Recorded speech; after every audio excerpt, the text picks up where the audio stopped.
They had waited 34 long years for this moment.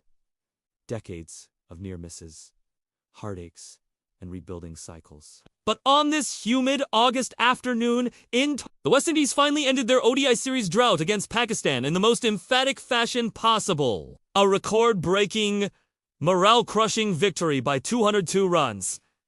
Their biggest ever against Pakistan. Announced to the cricketing world that the Maroon Caps were once again a force to be reckoned with. It began with a captain's knock for the ages. Shyhope.com, and composed through the early grind, suddenly transformed in the death overs into a batsman possessed. For much of the innings, Pakistan's bowlers, especially Abra Ahmed, had dictated the tempo, slowing West Indies to a crawl. By the 44th over, the scoreboard still hadn't touched 200, and a below-par total loomed. But Hope decided that was enough caution. The first ball from Mohammad Nawaz was muscled into the stands, the next deposited over the ropes again. It was as if a switch had been flicked.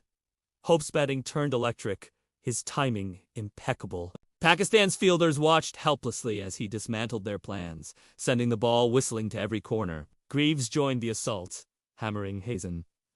Ali, Naseem Shah's Yorkers were met with elegant drives. And by the time the dust settled, West Indies had plundered 100 runs off the final 7 overs. Hope walked off unbeaten on 120.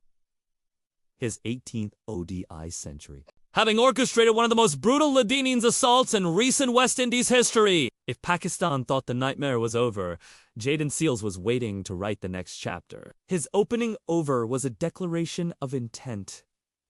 Same Ayab, nicking off almost immediately. Abdullah Shafiq followed, misjudging the heavy ball and gifting a catch to Gudakesh Mo. And then came the jewel in the crown, a ball to Mohammad Rizwan. That should be studied in every fast bowling clinic. On a hard length outside off, it jagged back just enough to kiss the bail without disturbing the stumps. The faintest of touches, the most surgical of dismissals. Rizwan could only walk away in disbelief. Seales wasn't done. Babar Azam, the man Pakistan needed, fell LBW still in single figures. In just a handful of overs, Pakistan was shattered at 23 for 4.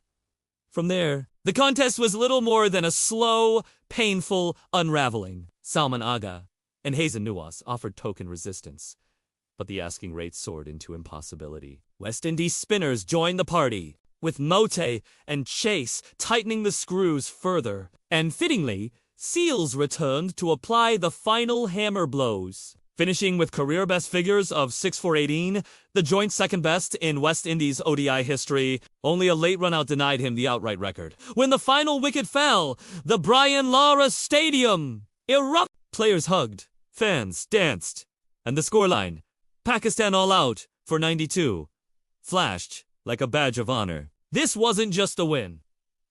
It was a statement. The West Indies had not only beaten Pakistan, they had dominated them. Outthinking, outbatting, and outbowling them at every turn. For Hope, for Seales, and for a team that has often struggled to stitch moments of brilliance into consistent success, this was more than just a series win. It was a declaration of identity, a reminder that West Indies cricket still carries the firepower, the flair, and the fearlessness to humble the best. And for the first time in 34 years, they could savor that feeling against Pakistan. Champions, at last.